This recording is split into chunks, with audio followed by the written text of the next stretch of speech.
स्वागतम प्यारे भैया बहनों, आप सभी का हिंदी की इस क्लास में स्वागत है। बच्चों, हिंदी विषय के अंतर्गत हमारा विषय काव्यखंड है, जिसमें हम कबीरदास जी द्वारा रचित पदों को पढ़कर उसके भाव को समझेंगे।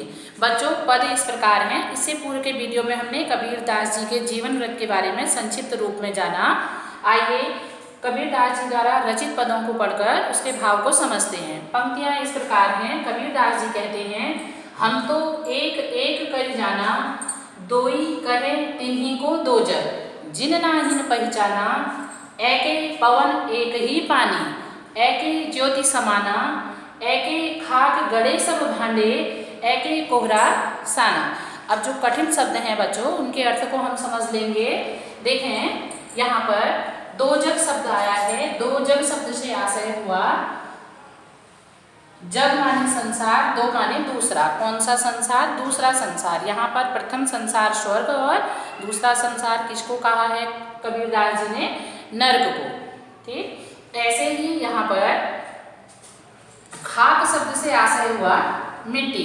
खाक शब्द से आशय मिट्टी, भाने अर्थात बर्तन, और साना शब्द से आशय मिश्रण। ऐसे ही कोहरा शब्द से आशय कुम्हार। ये हमारे कठिन शब्द थे और इनके अर्थों को हमने जाना। आइए अब प्रसंगतः इसको जानते हैं। कबीरदास जी ने प्रस्तुत पंक्तियों में एकेश्वरवाद, एक ईश्वर पर बल देते हुए कहा है कि इस समस्त संसार में परम पिता परमेश्वर की एक ही सत्ता है। संपूर्ण संसार को चलाने वाला कौन है?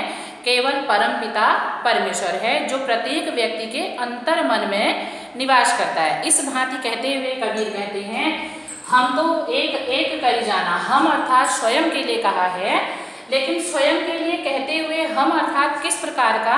एक भक्ति में, जो भक्ति में तल्लीन व्यक्ति है, उसका अहम, उसका अभिमान कैसा हम शब्द को बताता है। अर्थात कबीरदास जी ने अपने भक्ति भाव को बताते हुए कहा है कि हम अर्थात मैं एक एक करी जाना, मैं तो ईश्वर के एक ही स्वरूप को जानता हूँ। दो ही कहें तिन्हीं को दो जग, जिन नाहिन पहचाना। दो ही कहें, जो ईश्वर को दो रूपों में जानते हैं, अर्थात ईश्वर को विभाजित करते हैं, ईश्वर को विभक्त करते हैं। जिन नाहिन पहचाना, उनको पहचान नहीं है, अर्थात उन्हें कोई ज्ञान नहीं है, जो ईश्वर को क्या करते हैं? विभाजित करते हैं। तिन्हीं को दो जग, उनको किसकी प्राप्ति हो? नर्क की प्राप्ति हो। इसी भांति उदाहरण स्वरूप कबीर बताते हैं कि जिस प्रकार से एके पवन एक ही पानी, संपूर्ण संसार के कल्याण के लिए एके पवन एक ही पानी, एक ही पवन अर्थात एक ही हवा बहती है और एक ही जल से संपूर्ण प्राणियों की तृप्ति होती है, प्यास बुझती है। एके ज्योति समाना, और सबके अंतर मन में आत्मा के रूप में एक ही ज्योतिपुंज समाहित है। एके खाक गड़े सब भांडे, एक ही मिट्टी से गड़े अर्थात निर्मित हुए हैं सब भांडे। भांडे किसको कहा गया है? जीवधारियों को। समस्त जीवधारी एक ही मिट्टी से बने हुए हैं, ऐसा कबीर बताते हैं। एके कोहरा साना, और कुम्हार का जो मिश्रण है वह भी क्या है? एक है। बच्चों, यहाँ पर कबीरदास जी ने कोहरा शब्द से आशय कुम्हार लिया है और कुम्हार को ईश्वर का प्रतीक माना है। जिस प्रकार से कुम्हार बर्तन बनाते समय जो मिट्टी उसकी तैयार होती है, वह मिट्टी से विभिन्न प्रकार के बर्तन बनाता है, अलग अलग उनको रूप देता है, लेकिन उन सब के मूल में एक ही मिट्टी, एक ही मिश्रण समाया हुआ है। रूप लेकिन क्या है? भांति भांति के हैं, अलग अलग हैं।